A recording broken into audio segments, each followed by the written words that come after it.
Hi everyone, in this video I'm going to tell you all the differences between the Evercross H5 and the Evercross H7.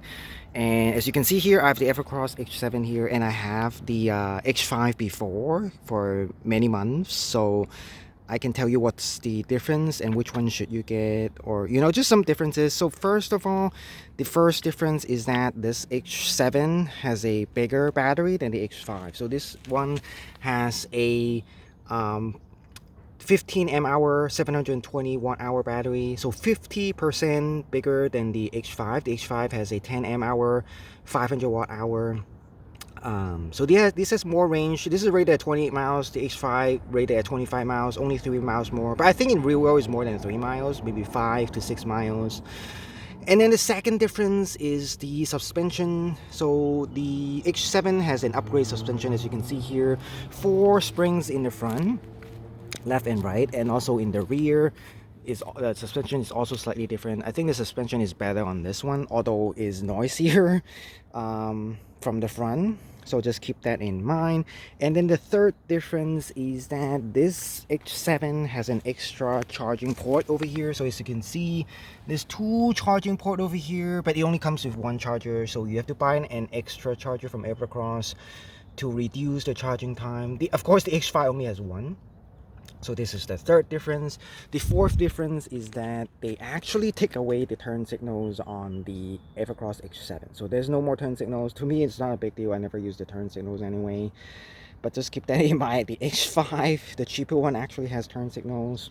Well, the reason they don't have a turn signal is because the deck is different. They add some more lights on it, so they take away the turn signals. And then that makes the fifth difference is that this one has more lights than the H5. Well, the front light is the same, but they added this the circular front headlights, 1 and 2 over here. They also have 2 more in the rear.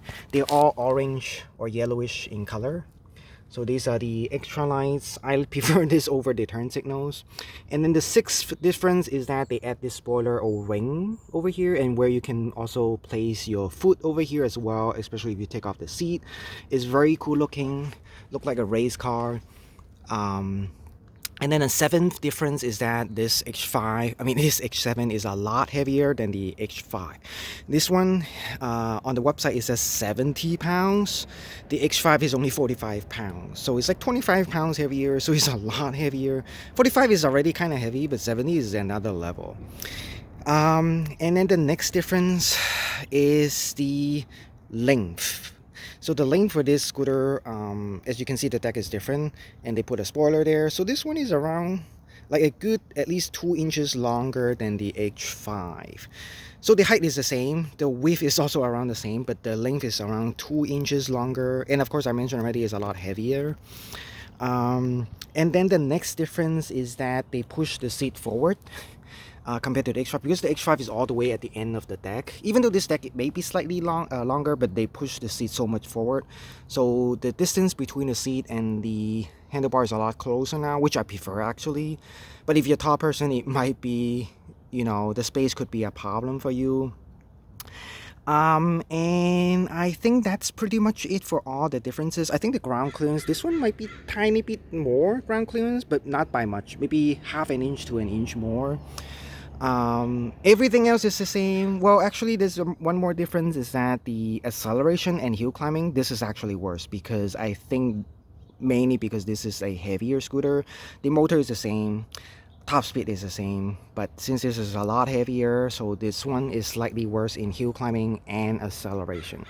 Oh, and actually there's one more difference, is that there is Bluetooth on this scooter. There's an app called Evercross Pro app, which you can use, and that means you don't need to set, you need to use the P settings anymore to change the settings. You can just use the Bluetooth app. So anyway, these are all the differences between the Evercross H5 and the H7. So anyway, thanks for watching and have a nice day.